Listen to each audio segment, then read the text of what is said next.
ressuscita Lázaro. É um milagre portentoso por vários motivos. Primeiro, porque é uma ressurreição de um morto. Segundo, porque já faziam 3 dias desde o seu sepultamento. Terceiro, porque Lázaro morava em Betânia, perto de Jerusalém, e, portanto, o milagre tinha repercussões muito fortes no centro da religião judaica. Depois, porque, pelo teor do relato de São João, Lázaro era um homem rico. Tinha, assim, uma importância social acima do comum. E o que aconteceu com ele repercutiu de uma maneira mais intensa do que se fosse com um anônimo, alguém que não fosse conhecido pela sociedade. E tudo isso, ao invés de causar no coração dos judeus comoção, dúvida, fé, o que gera é obstinação. Muitos dos judeus tinham ido à casa de Maria e viram o que Jesus fizera. E creram nele. Alguns, porém, foram ter com os fariseus e contaram o que Jesus tinha feito. Então os sumos sacerdotes e os fariseus reuniram um conselho e disseram: o que faremos? Este homem realiza muitos sinais. Se deixamos que ele continue assim, todos vão acreditar nele e virão os romanos e destruirão o nosso lugar santo e a nossa nação. É muito interessante como muitas vezes os homens se juntam para tentarem se proteger de Deus.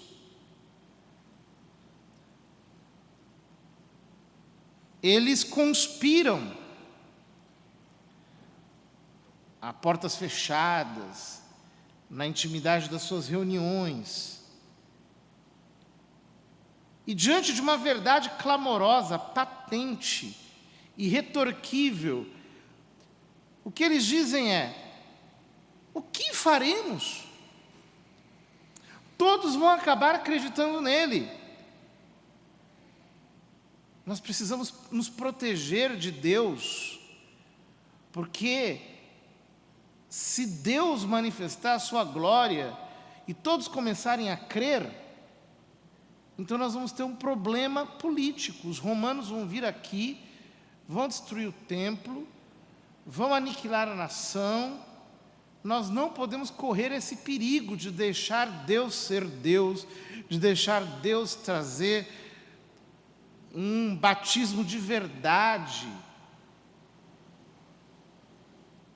uma completa transformação, uma libertação plena. Não podemos permitir que isso aconteça. Temos que manter a religião dentro dos padrões bem comportados, que não nos tragam nenhum tipo de incômodo. Quem estava dizendo isso era a liderança religiosa daquele tempo. Nós precisamos de uma pregação que não nos cause problemas, que seja bem comportada diante do espírito do tempo. Então Caifás, que era o sumo sacerdote, disse: vós não entendeis nada. Não percebeis que é melhor um só morrer pelo povo do que perecer a nação inteira? E ali o sumo sacerdote do templo de Jerusalém sentencia Jesus antes de julgá-lo. o condena previamente, declara o réu de morte. E São João, curiosamente, comenta: Caifás não falou isso por si mesmo. Sendo sumo sacerdote em função daquele ano, profetizou que Jesus iria morrer pela nação. E não só pela nação, mas também para reunir os filhos de Deus dispersos. É impressionante esse comentário de São João, porque apesar de Caifás ser um canalha, ser um monstro, ser um deicida, alguém que decidiu matar o Deus encarnado, ele era o sumo sacerdote. E porque ocupava o ofício de sumo sacerdote, gozava de um certo carisma de infalibilidade, que São João aqui reconhece. Ele diz: olha, ele não falou isso por si mesmo, mas ele profetizou. Ele está dizendo que Jesus é réu de morte, está dizendo que ele vai morrer pela nação, no lugar da nação, como cordeiro expiatório pela nação. Isso nos mostra duas coisas que nós não podemos perder jamais de vista. Primeiro, aqueles que exercem autoridade legitimamente estão sendo, de alguma maneira, ministros da providência divina. Nem sempre nós conseguimos compreender isso, mas são. Especialmente aqueles que exercem autoridade espiritual. Nós temos que ter reverência. Não podemos ser levianos. Porque até nos seus erros, Deus produz acertos. Porque até nos seus defeitos, Deus produz algo de bom, de santo, até nos seus crimes. Deus consegue direcionar a história para que ela efetivamente possa produzir salvação.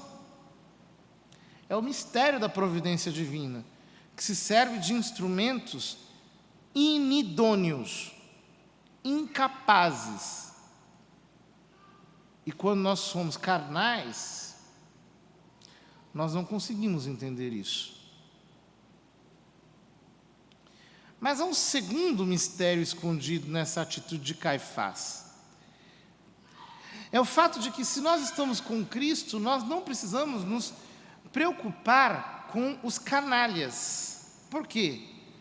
Mesmo quando eles quiserem nos matar, a única coisa que eles conseguirão fazer é cumprir a providência de Deus acerca de nós. É impossível que eles produzam maldição se nós somos abençoados em Cristo com toda sorte de bênçãos nas regiões celestiais. Todas as perseguições, todas as calúnias, todos os cancelamentos, tudo o que fizerem contra os ungidos de Deus é inútil. Há uma vontade obstinada de Deus de nos abençoar. Até as coisas ruins conspiram para que a nossa vida dê certo. Debaixo da bênção e da proteção do Senhor. A partir desses dias, as autoridades judaicas tomaram a decisão de matar Jesus.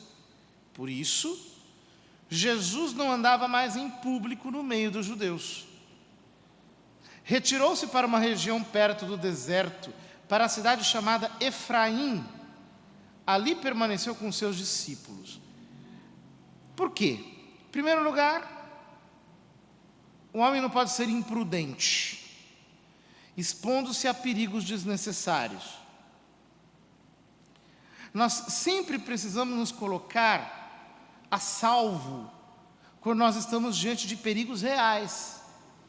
não apenas imaginários.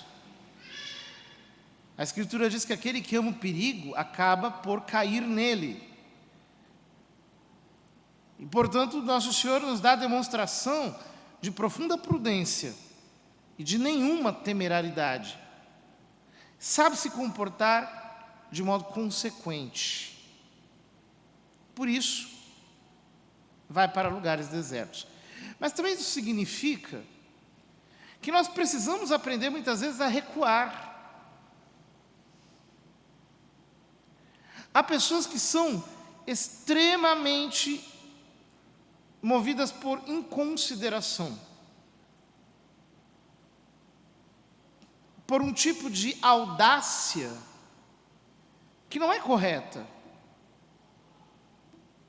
que é totalmente irresponsável. Na vida é preciso muitas vezes fazer silêncio. É necessário muitas vezes saber poupar-se. É interessante que Jesus realiza tal escondimento, vai para a discrição, justamente aqui no capítulo 11, já que no capítulo 10 de São João ele diz: ninguém tira a minha vida, eu a dou por mim mesmo. Tenho o poder de dá-la e tenho o poder de retomá-la. Por isso o Pai me ama, porque ninguém tira a minha vida, eu a dou livremente. Ou seja, não era chegada a sua hora. O capítulo 13 do Evangelho de São João é, por assim dizer, o início da segunda parte do Evangelho, que nós poderíamos simplesmente chamar de a hora de Jesus. Na hora da paixão ele não recua, pelo contrário, ele avança. Ele diz: sou eu, é comigo que vocês querem falar. Mas há um tempo de nascer e um tempo de morrer, um tempo de semear e um tempo de colher. E ele sabe discernir quando é o tempo de dar a sua vida e quando é o tempo de poupá-la.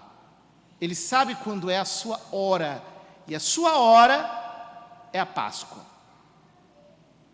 Por isso o Evangelho de hoje termina dizendo que a Páscoa dos judeus estava próxima. Muita gente do campo tinha subido a Jerusalém para se purificar antes da Páscoa. Procuravam Jesus e, ao reunirem-se no templo, comentavam entre si: o que vos parece? Será que ele não vem para a festa? Nós sabemos que na Páscoa o elemento central da celebração é o Cordeiro. Portanto, onde está o Cordeiro de Deus que tira o pecado do mundo? Aquele que João Batista apontou no deserto, ali perto de Efraim, onde Jesus está se escondendo. Aonde está o Cordeiro de Deus? Será que o Cordeiro chegará para a Páscoa? Não o Cordeiro imolado anualmente pelos israelitas, mas aquele Cordeiro de quem Abraão disse: Deus proverá, meu filho. Será que este Cordeiro virá para a Páscoa? Sim, ele virá. Amanhã todos nós assistiremos à chegada de Jesus em Jerusalém. É o Cordeiro que chega para o sacrifício. O Cordeiro que será examinado nos seus detalhes. O Cordeiro que será considerado réu de morte, porque virá para expiar os nossos pecados. Queridos irmãos, preparemo-nos para celebrar a Páscoa do Senhor, porque Ele, o Senhor, é o Cordeiro sem mancha nem defeito, aquele que veio para reunir os filhos de Deus dispersos. Ele é a nossa Páscoa. Preparemo-nos, pois estamos às portas da nossa maior celebração, do centro da fé cristã. Ele vem a Jerusalém, ele vem para se entregar em sacrifício, ele é o Cordeiro que chega para ser a nossa Páscoa.